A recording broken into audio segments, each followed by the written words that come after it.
husband discovers when things don't go as planned, it's no laughing matter. These housing association homes here in Coventry look really nice, don't they? And as an added bonus, they're supposed to be eco-friendly and affordable. Trouble is that some of the residents I've been talking to tell me that they've turned out to be anything but. So tell me what you were told about the heating system in the house. They said that it would only cost us no more than £30 to £35 a month to run the whole system. But it hasn't worked out that way. My first ever bill, I'd only been in the house for 4 months and it was for £2,700. It's an absolute nightmare. It really is. I'm never going to be out of debt of it. So what would you ideally like to happen? I'd ideally like them to rip it out and smash it up. So why are Deborah's bills and some of those of her fellow residents so high? Deborah's home, like most of them on the estate, is fitted with this heating system, which is made by the Swedish company NIBE. Called an exhaust air source heat pump, it works by taking the heat from the waste air leaving your house and then pumping it back into your home to help provide heating and hot water. Sounds like a really practical solution, doesn't it? And when it works properly, it really should be energy efficient. Sadly, many of the people living on this estate have told us that that is not the case, that in fact they've been saddled with horrendous electricity bills that have left them in serious debt. I'm now in £1,700 worth of debt. At this moment in time, I'm paying £351 a month for my direct debit. And during the cold period, when we had the snow, my bill was £557 for 1 month's electricity. 1 month's electricity? Over the past 3 years has increased to basically, I think it's just under £4,000 now that I owe. One explanation for the homes that have been hit with costly bills is that the system's heat pump simply is not big enough to heat the property, causing the more expensive backup immersion heater to kick in. The thing is, this isn't just an isolated incident restricted to this one estate. We've heard of hundreds of cases where the same system has been installed in houses all over the country.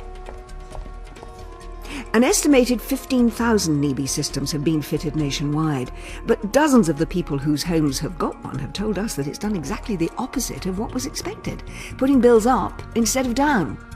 We've asked the housing association who agreed to install them here to meet some of the disgruntled residents. I've been in court 3 or 4 different Wednesday afternoons. I've had to take off work to go to court to argue to not get prepayment meters fitted in my house, because if they do, I won't be able to afford to heat my house for my children.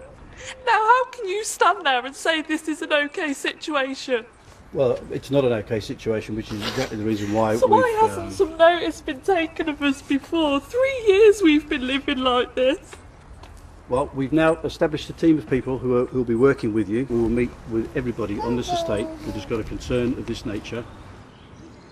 I know that you've been well aware of this problem. What are you actually going to do for them? One of the things that we've had to do is we've had to talk to technical people who've been looking at these properties, and time and again they're telling us that, you know, they're fit for purpose and so on and so forth. Well, clearly, particularly in the larger homes, we don't think that they are, and I can give a commitment today that we will replace those systems, because clearly the evidence from the bills that people are talking about is that they're not performing as they should do. With the Housing Association taking the flak, what do manufacturers NIBE have to say?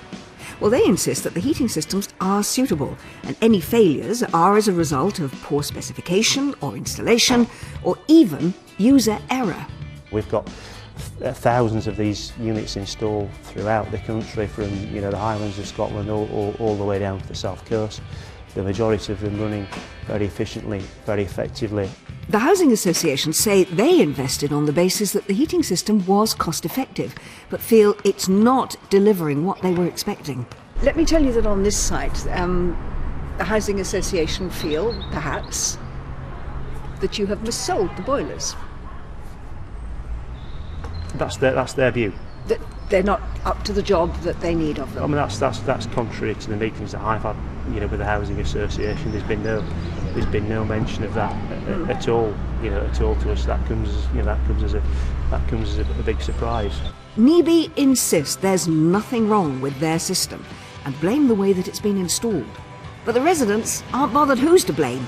They're just desperate for the situation to be resolved.